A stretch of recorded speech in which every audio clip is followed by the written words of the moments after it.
L'Évangile de la vie du Saint-Pape Jean-Paul II, suite. Tout ceci, nous vous l'écrivons pour que notre joie soit complète. 1 Jean chapitre 1 verset 4. L'Évangile de la vie est pour la cité des hommes. Tout ceci, nous vous l'écrivons pour que notre joie soit complète. La révélation de l'Évangile de la vie nous est donnée comme un bien à communiquer à tous, afin que tous les hommes soient en communion avec nous et avec la Sainte Trinité. 1 Jean 1,3. Nous non plus, nous ne pourrions être dans la joie complète si nous ne communiquions cet évangile aux autres, si nous le gardions pour nous-mêmes. L'évangile de la vie n'est pas exclusivement réservé aux croyants, il est pour tous. La question de la vie, de sa défense et de sa promotion n'est pas la prérogative des seuls chrétiens. Même si elle reçoit de la foi une lumière et une force extraordinaires, elle appartient à toute conscience humaine qui aspire à la vérité et qui a le souci attentif du sort de l'humanité. Il y a assurément dans la vie une valeur sacrée et religieuse, mais en aucune manière on ne peut dire que cela n'interpelle que les croyants. En effet, il s'agit d'une valeur que tout être humain peut saisir à la lumière de la raison et qui concerne nécessairement tout le monde. Par conséquent, notre action de peuple de la vie et pour la vie demande à être comprise de manière juste et accueillie avec sympathie. Quand l'Église déclare que le respect inconditionnel du droit à la vie de toute personne innocente, depuis sa conception jusqu'à sa mort naturelle, est un des piliers sur lesquels repose toute société civile, elle désire seulement promouvoir un État humain. Un État qui reconnaisse que son premier devoir est la défense des droits fondamentaux de la personne humaine, spécialement les droits du plus faible. L'Évangile de la vie est pour la cité des hommes. Agir en faveur de la vie, c'est contribuer au renouveau de la société par la réalisation du bien commun. En effet, il n'est pas possible de réaliser le bien commun sans reconnaître et protéger le droit à la vie sur lequel se fondent et se développent tous les autres droits inaliénables de l'être humain. Et une société ne peut avoir un fondement solide si, tout en affirmant des valeurs comme la dignité de la personne, la justice et la paix, elle se contredit radicalement en acceptant ou en tolérant les formes les plus diverses de mépris ou d'atteinte à la vie humaine, surtout quand elle est faible et marginalisée. Seul le respect de la vie peut fonder et garantir les biens les plus précieux et les plus nécessaires de la société, comme la démocratie et la paix. En effet, il ne peut y avoir de vraie démocratie si l'on ne reconnaît pas la dignité de toute personne et si l'on n'en respecte pas les droits. Il ne peut y avoir non plus une vraie paix si l'on ne défend pas et si l'on ne soutient pas la vie, comme le rappelait Paul VI. Citation. « Tout crime contre la vie est un attentat contre la paix, surtout s'il porte atteinte aux mœurs du peuple. Alors que là où les droits de l'homme sont réellement professés, publiquement reconnus et défendus, la paix devient l'atmosphère joyeuse et efficace de la vie en société. » Fin de la citation du pape Paul VI. Le peuple de la vie est heureux de pouvoir partager avec tant d'autres personnes ses engagements, et ainsi sera toujours plus nombreux le peuple pour la vie, et la nouvelle culture de l'amour et de la solidarité pourra se développer pour le vrai bien de la cité des hommes. Conclusion. Au terme de cette encyclique, le regard revient spontanément vers le Seigneur Jésus, vers l'enfant qui nous est né, Isaïe 9,5, pour contempler en lui la vie qui s'est manifestée, 1 Jean 1,2. Dans le mystère de cette naissance, s'accomplit la rencontre de Dieu avec l'homme et commence le chemin du Fils de Dieu sur la terre, chemin qui culminera dans le don de sa vie sur la croix.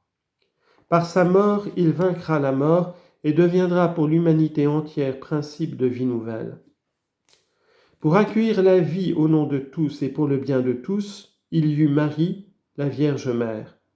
Elle a donc, avec l'évangile de la vie, des liens personnels très étroits. Le consentement de Marie à l'Annonciation et sa maternité se trouve à la source même du mystère de la vie que le Christ est venu donner aux hommes. Jean 10, verset 10.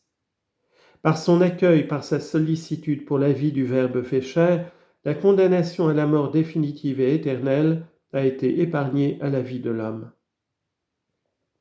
C'est pourquoi Marie, comme l'Église dont elle est la figure, est la mère de tous ceux qui renaissent à la vie.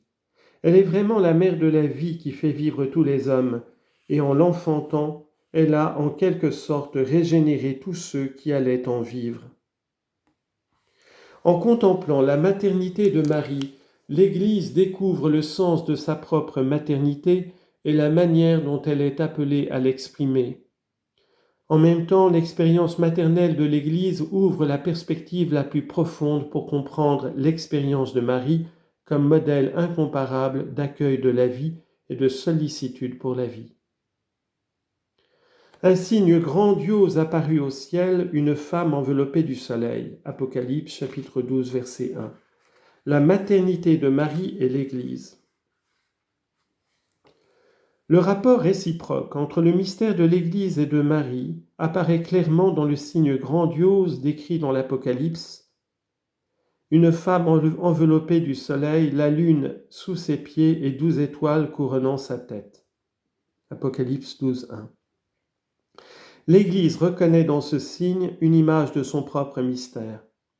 Immergée dans l'histoire, elle a conscience de la transcender, car elle constitue sur la terre le germe et le commencement du royaume de Dieu. L'Église voit la réalisation complète et exemplaire de ce mystère en Marie. C'est elle, la femme glorieuse, en qui le dessein de Dieu a pu être accompli avec la plus grande perfection. La femme enveloppée de soleil, ainsi que le souligne le livre de l'Apocalypse, était enceinte, verset 2. L'Église est pleinement consciente de porter en elle le Sauveur du monde, le Christ Seigneur, et d'être appelée à le donner au monde, pour régénérer les hommes à la vie même de Dieu. Elle ne peut cependant pas oublier que sa mission a été rendue possible par la maternité de Marie, qui a conçu et mis au monde celui qui est Dieu né de Dieu, vrai Dieu né du vrai Dieu. Marie est véritablement mère de Dieu, la Théotokos. Dans sa maternité est suprêmement exaltée la vocation à la maternité inscrite par Dieu en toute femme. Ainsi Marie se présente comme modèle pour l'Église, appelée à être la nouvelle Ève, mère des croyants et mère des vivants. La maternité spirituelle de l'Église ne se réalise toutefois, et l'Église en a également conscience, qu'au milieu des douleurs et du travail de l'enfantement, c'est-à-dire dans la tension constante avec les forces du mal qui continuent à pénétrer le monde et à marquer le cœur des hommes, opposant leur résistance au Christ. Ce qui fut en lui était la vie, et la vie était la lumière des hommes, et la lumière luit dans les ténèbres, et les ténèbres ne l'ont pas saisie. Jean chapitre 1, versets 4 à 5. Comme l'Église, Marie a dû vivre sa maternité sous le signe de la souffrance. Cet enfant doit être un signe en but à la contradiction, et toi-même une épée te transpercera l'âme afin que se révèlent les pensées intimes de bien des cœurs. Luc chapitre 2, versets 34 et 35. Dans les paroles que Siméon adresse à Marie dès l'aube de l'existence du Sauveur, se trouve exprimé synthétiquement le refus opposé à Jésus et à Marie avec lui, qui culminera sur le calvaire. Près de la croix de Jésus, Jean 19, 25. Marie participe au don que son Fils fait de lui-même. Elle offre Jésus, le donne, l'enfante définitivement pour nous. Le oui du jour de l'Annonciation mûrit pleinement le jour de la croix, quand vient pour Marie le temps d'accueillir et d'enfanter comme fils tout homme devenu disciple, reportant sur lui l'amour rédempteur du Fils. Citation. Jésus donc, voyant sa mère et se tenant près d'elle le disciple qu'il aimait, dit à sa mère, « Femme, voici ton fils. » Jean chapitre 19, verset 26.